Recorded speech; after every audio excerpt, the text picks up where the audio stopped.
Welcome back.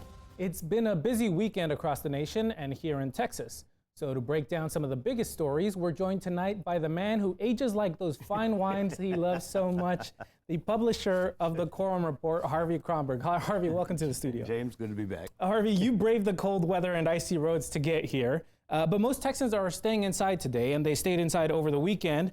Early voting was even paused in North Texas and the Houston area for both a congressional runoff and a state Senate special election there.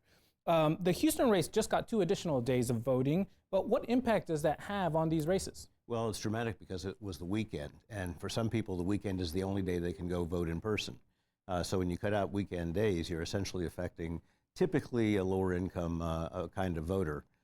So it does have an impact, and adding 2 days if they're not on the weekend, I'm not sure how much that's going to solve the problem. Now, it is, thankfully, for those people who can only vote on weekends, it is a Saturday election, so there's still at least that, though. Right, and I'm not expecting big lines in a special election, but typically big lines have become a major deterrent.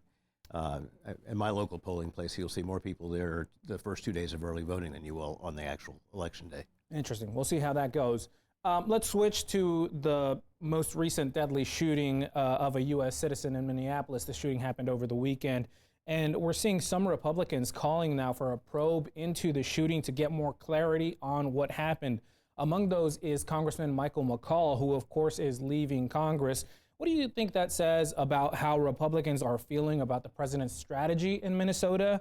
And is there any indication that Republicans are growing wary of this? I think Republicans writ large are beginning to abandon the party. As a matter of fact, over the weekend, I heard a talk show personality claiming that we have more people self-identifying as independents than any other time since we've actually been doing polling. That means they're leaving both parties. But as far as senators and congressmen speaking out, they're still in fear of their primaries. But the eye rolling that is going on some of the things the president has done, whether it's from Greenland to Minnesota, they're looking for an opportunity, frankly, in order to put some light between he and them. And I think that's because it's going to be a tough road ahead in November if the public sentiment continues to go against this immigration crackdown strategy, right? Well, the miracle of modern phone cameras or camera phones is amazing. It's changed the entire dynamic, obviously. And whether you're on the left or the right, if you're an honest individual, you cannot look at those videos and draw a conclusion anything resembling to what the White House is saying, what the administration is saying. So it's actually breaking through that they might actually not be telling the truth with some frequency. Interesting. We'll see how that develops as well. Let's turn to our state senators. Over the weekend, Axios reported a recording of Senator Ted Cruz recounting an argument with President Trump in which Cruz warned that Trump's tariffs could decimate the economy. Does this serve as further proof that Senator Cruz is potentially looking at a 2028 presidential run? And if he is, how well can he actually do in a primary with this opposition to Trump? Well, we'll see how well Trump wears in the Republican primary. If they have a catastrophic midterm election, his political capital in the party and in the infrastructure drops precipitously, and it looks like it's going to could be a pretty devastating midterm. The Senate, nobody ever thought was in play. Now everybody thinks they see a road for Democratic takeover of the Senate.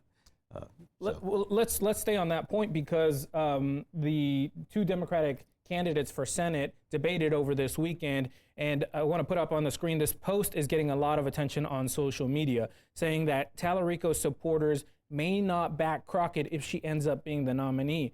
Now, I have to be clear, Tallarico himself has not said that, and he, in fact, said the opposite of that. I spoke to the person who wrote this tweet, and he says it's more about the supporters on social media, Las Culturistas, which we've covered on the show. But what does this say about the unity of the party after this primary, and could it affect their bid to flip the seat in November? Well, the closest I can come to that is Barack Obama versus Hillary Clinton. The Democratic primary in Texas was one of the most active, aggressive that I can think of in my history. But at the end of the day, they all came back together. It's true that Tallarico has a really extensive field operation that may not translate to Crockett if she is the winner. But I know that Tallarico, if he loses, will be doing everything he can to help her get elected. I mean, as he said, he calls it an existential crisis. So as much impact as he has on his followers, he'll direct them to continue participating. That's Harvey Kronberg. Thanks for joining the program. My pleasure.